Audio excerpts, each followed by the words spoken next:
Have you ever been scared of the truth? Every morning you slip on the version of yourself the world expects to see. Keeping a false version of yourself alive is more exhausting than most people realize. Part of you believes that if the performance stops, everything else will fall apart. The truth feels dangerous because it seems capable of unraveling the life you've built. Somewhere along the way you started believing the lie was what kept you safe.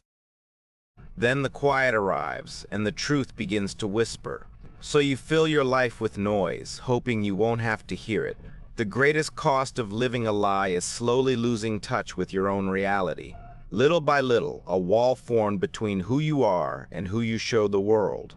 What feels like safety may actually be a life spent standing still. Perhaps your deepest fear is that the truth will reveal you as an imposter. But the truth is not a monster waiting to destroy your life. It's the only foundation strong enough to support the weight of who you really are. It begins with the small truths you've been quietly avoiding. Honesty isn't about revealing everything to everyone. It begins with telling the truth to the person in the mirror. Much of the pressure you carry comes from holding the truth inside. You fear everything will collapse, but in many ways that collapse has already begun.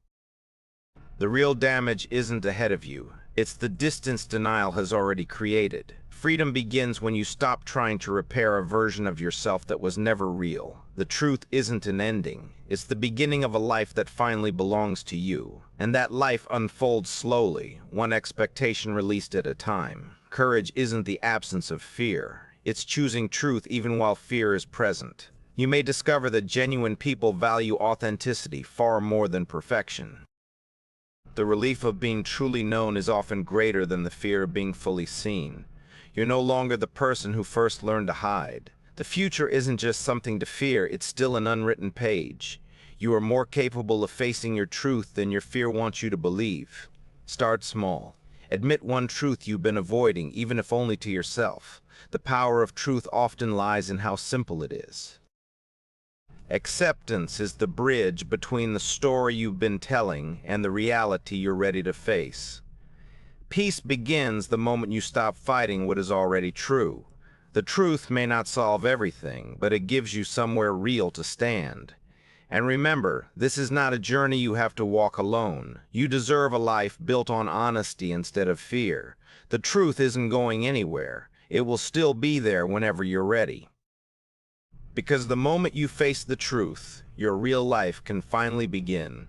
You already have more strength than you think to face what's real. In your darkest moments, the truth can become a quiet companion instead of an enemy. It won't always be comfortable, but the truth can guide you back to yourself. Every lasting future is built on a foundation of honesty. Happiness grows more easily when your life is rooted in what is real. Many of the answers you're searching for begin with one honest question. Truth doesn't remove every obstacle, but it points toward genuine freedom. The peace you seek becomes possible when you stop hiding from yourself. At the center of an authentic life is a willingness to face the truth. When you live honestly, you reconnect with the deepest part of yourself. Truth isn't something outside you. It's part of who you are. Reality becomes easier to live with once you stop resisting it. There is a quiet kind of beauty in seeing yourself clearly. And in that honesty, the world often feels more meaningful than before. Real joy grows where truth no longer has to hide. The more honestly you live, the more deeply you're able to love. Sometimes the meaning you're searching for begins with accepting what is already true. Perhaps your purpose isn't to avoid the truth, but to build a life that can hold it. Thanks for watching. If you like this effort, please like, share, and subscribe. It helps support more thoughtful videos like this.